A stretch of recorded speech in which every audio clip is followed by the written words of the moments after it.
واش في خبارك باللي قانون بيع العقار غادي يعرف تغييرات كبيرة في 2026؟ بزاف ديال الناس غادي يلقاو ريوسهم بلوكين وما قادرينش يبيعوا الديور ولا الأراضي ديالهم غير حيت ناقصاهم ورقة وحدة. في هذا الفيديو غادي نعطيك اللائحة الكاملة ديال الوثائق اللي غادي يطلبوها منك باش توجد راسك من دابا وتبيع بلا مشاكل وبلا تأخير. الإدارة المغربية غادي لواحد الرقمنة شاملة، وهذا الشيء كيعني أن التلاعب ولا النسيان في الأوراق ما بقاش خدام.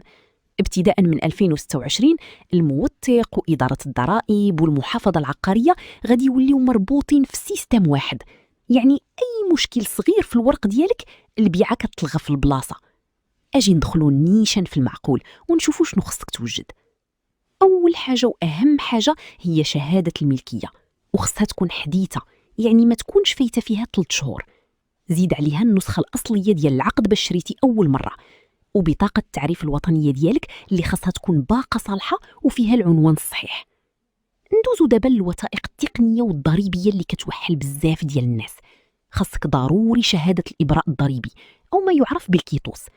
هاد الورقة كتأكد باللي راك مخلص كاع الضرائب ديالك، بحال ضريبة النظافة وضريبة السكن.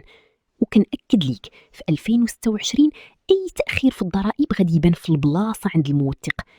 زيد عليها رخصة السكن، وإلا كنتي داير شي إصلاحات كبرى خاصك ما يثبت باللي درتيها بقانون ومطابقة للتصميم الأصلي.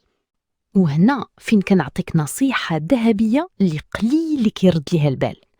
قبل ما تفكر تبيع تأكد باللي الحالة المدنية ديالك مطابقة لداكشي اللي مسجل في المحافظة.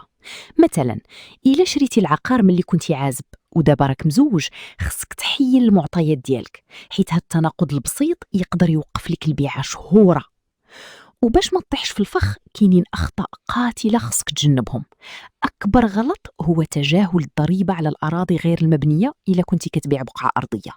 بزاف كينساوها وكيتفاجئوا بغرامات خيالية نهار البيع. الغلط الثاني هو محاولة تقييم العقار بثمن قل من الواقع باش تهرب من الضريبة. في 2026 إدارة الضرائب عندها مرجعية رقمية دقيقة ديال الأثمنة، وإلا حصلوك غادي تخلص الضريبة مضاعفة والبيعة غادي توقف وتدخل في مشاكل قانونية.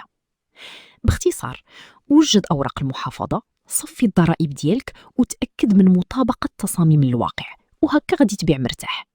إلا بغيتي تعرف أكثر على هاد المواضيع خلي لينا مهتم في التعليقات وتابع الصفحة باش يوصلك الجديد.